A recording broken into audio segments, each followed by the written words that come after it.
ಬೆನ್ನುಕತ್ತು ನೇರವಾಗಿರಲಿ, ಕೈಗಳು ಮುದ್ರೆಯಲ್ಲಿರಲಿ. ವಾದ ಕಣ್ಣನ್ನು ಮುಚ್ಚಿ ಅರಿವಿನ ಕಣ್ಣನ್ನು ಅಂತರ ಚಕ್ಷುವನ್ನು ಅರಳಿಸಿ ಮನಸ್ಸನ್ನು ಎರಡು ಉಬ್ಬುಗಳ ಮಧ್ಯೆ ಪರಮಾತ್ಮನ ವಾಸಸ್ಥಾನ ಆಜ್ಞಾಚಕ್ರದಲ್ಲಿ ಕೇಂದ್ರೀಕರಿಸಿ ಆಳವಾದ ಶ್ವಾಸದ ಜೊತೆಗೆ ಸಾಮೂಹಿಕವಾಗಿ 3 ಬಾರಿ ಓಂಕಾರ, ನಂತರ ವಚನ ಪ್ರಾರ್ಥನೆ. ಆಳವಾಗಿ ಶ್ವಾಸ ತೆಗೆದುಕೊಳ್ಳಿ.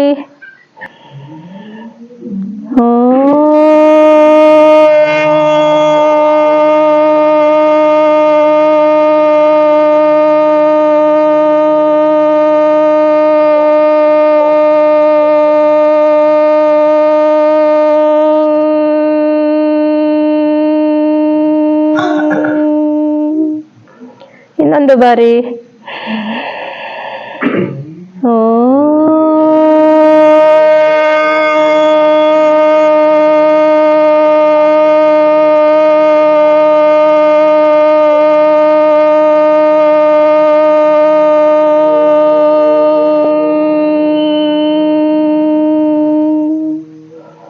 ಕೊನೆಯ ಬಾರಿ.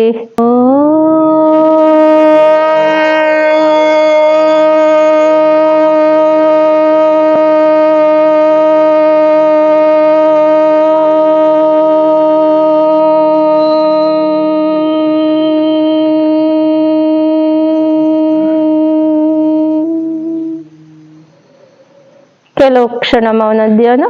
ಶ್ವಾಸೋಚ್ಛ್ವಾಸ ಕ್ರಿಯೆ ಸಮಸ್ಥಿತಿಗೆ ಬರುವವರೆಗೂ ಮಾನಸಿಕವಾಗಿ 3 ಬಾರಿ ಓಂಕಾರ ಉಚ್ಚಾರವಾಗುತ್ತಿರಲಿ. ಮೌನ ಧ್ಯಾನ ಮಾಡುವುದರಿಂದ ಮನಸ್ಸು ಸಮಾಗಮ ಹೊಂದುತ್ತದೆ, ದೇಹ ಸದೃಢ ಹೊಂದುತ್ತದೆ ಹಾಗೂ ಮನಸ್ಸಿನ ನಕಾರಾತ್ಮಕ ವಿಚಾರಗಳು ಹೊರಹೋಗಿ ಸಕಾರಾತ್ಮಕ ವಿಚಾರಗಳು ಹೆಚ್ಚು ಹೆಚ್ಚು ಉದ್ಭವವಾಗ್ತದೆ. ಹಾಗಾಗಿ ಗಂಟೆಗೊಮ್ಮೆಯಾದರೂ ನಮ್ಮ ಜೀವನದಲ್ಲಿ ಮೌನ ಧ್ಯಾನವನ್ನು ಅಳವಡಿಸಿಕೊಳ್ಳಬೇಕು.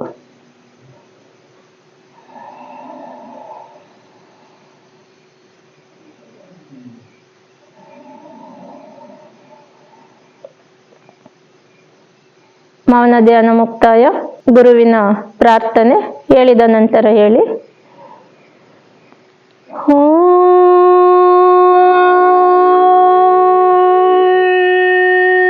ಶ್ರೀ ಗುರು ಬಸವಲಿಂಗಾಯ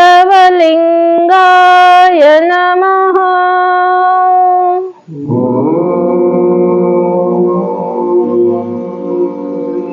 ಶ್ರೀ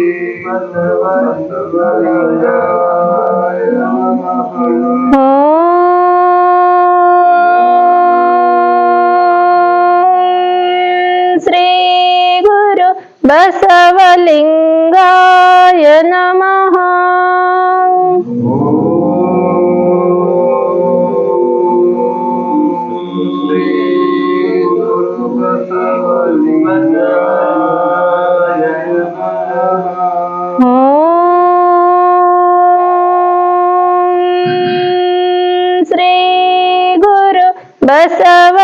ಬಸವಲಿಂಗಾಯ ನಮಃ.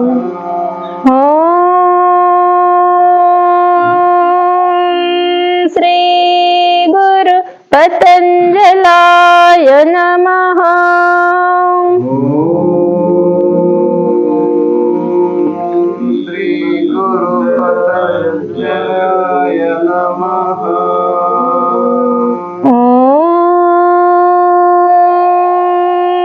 ಯೋಗೇನ ಚಿತ್ತಸ್ಯ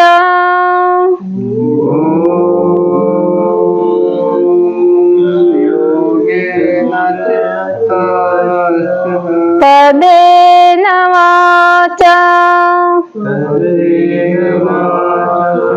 ಮಲಂ ಶರೀರಸ್ಯ ಚ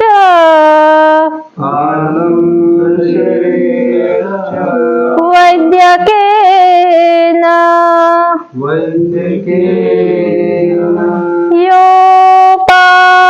ಯೋಪಾಕರೋತ್ತಂ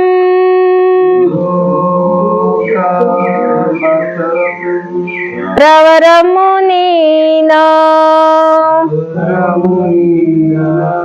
ಪತಂಜಲಿ ಪ್ರಾಂಜಲ ಅಂಜಲಿ ಪ್ರಾಣತೋಸ್ಮಿ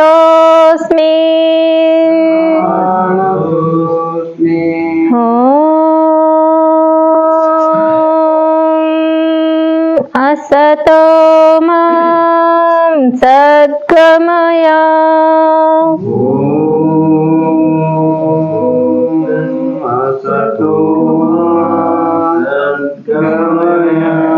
तमसो मां ज्योतिर्गमय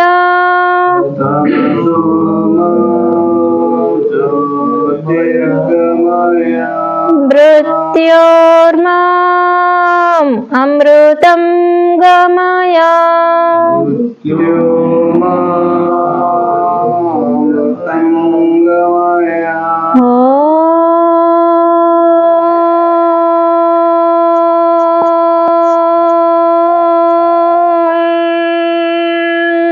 शान्ति शान्ति शान्तिः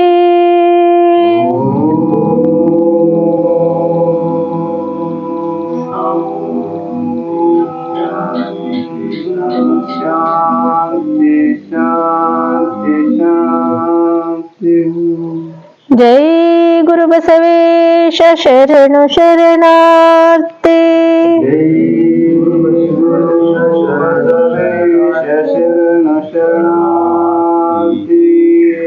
ಪ್ರಾರ್ಥನೆಯ ಅನುಭವವನ್ನು ಅನುಭವಿಸುತ್ತಾ ಮನದಲ್ಲಿ ಬಸವಾದಿ ಪ್ರಮಥರಿಗೆ ವಂದಿಸಿ ಬಿಸಿಯ ಶಾಖ ಆಗುವವರೆಗೂ ಕೈಯನ್ನು ಉಜ್ಜಿ ಬಿಸಿಯ ಶಾಖವನ್ನು ನಿಮ್ಮ ಕೋಮಲವಾದ ಕಣ್ಣು ಮುಖಮಂಡಲಕ್ಕೆ ಸ್ಪರ್ಶಿಸಿ ಒಳಗಡೆ ನಿಧಾನವಾಗಿ ಕಣ್ಣನ್ನ ತೆರೆದು ನೋಡಿ.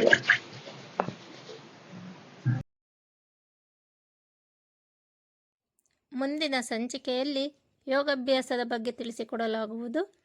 ನಿಂತು ಮಾಡುವಂಥ ಆಸನಗಳು, ಯೋಗಿಂಗ್ ಜಾಗಿಂಗ್ ಅಥವಾ ಶಿಥಲೀಕರಣ ಆಸನಗಳು, ಕುಳಿತು ಮಾಡುವಂಥ ಆಸನಗಳು, ಹಾಗೆ ಹೊಟ್ಟೆ ಮೇಲೆ ಮಾಡಿ ಮಲಗಿಕೊಂಡು ಮಾಡುವಂಥ ಆಸನಗಳು, ಹಾಗೆ ಹೊಟ್ಟೆಯನ್ನು ಕೆಳಗೆ ಮಾಡಿ ಬೆನ್ನು ಮೇಲು ಮಾಡಿ ಮಲಗಿ ಮಾಡುವಂಥ ಆಸನಗಳು, ಇನ್ನು ಪ್ರಾಣಾಯಾಮ, ಇನ್ನು ಹಲವಾರು ಆಸನಗಳ ಬಗ್ಗೆ ತಿಳಿಸಿಕೊಡಲಾಗುವುದು.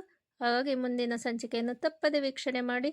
ಅಧ್ಯಾತ್ಮಾನಂದ ಆರೋಗ್ಯ ಎಂದರೆ ತಿಳಿದುಕೊಳ್ಳಲು ಒಮ್ಮೆ ಭೇಟಿ ಕೊಡಿ ಬಸವ ಯೋಗಾಶ್ರಮಕ್ಕೆ, ಬಸವ ಬೆಟ್ಟ, ಕಪ್ಪತ್ಗಿರಿ, ಕಡ್ಕೋಳ, ಗದಗ ಜಿಲ್ಲಾ, ಶಿರಹಟ್ಟಿ ತಾಲೂಕು. ಶರಣು ಶರಣಾರ್ಥಿ.